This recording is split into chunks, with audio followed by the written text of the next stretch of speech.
when he was unable to withdraw a large sum, he realized that something was wrong. At that point, how much had you invested? More than half a million, about $560,000. Wow. And what portion of your wealth did that represent?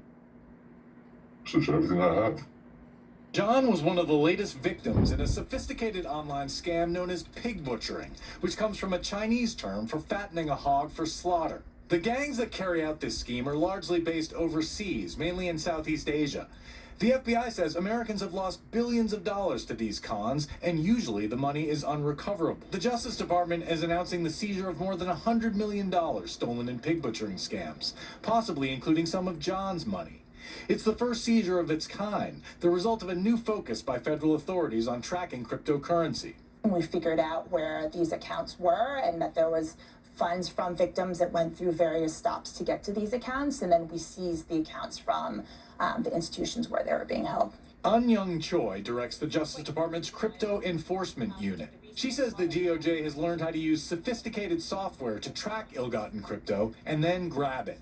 That's a bad day for the crooks. It is a bad day for the crooks. We think we're raising the costs of their doing business in this manner and preying on the United States public. Another victim we're calling Eugene, also a scientist, was lured into the con by a real person, someone he knew from graduate school.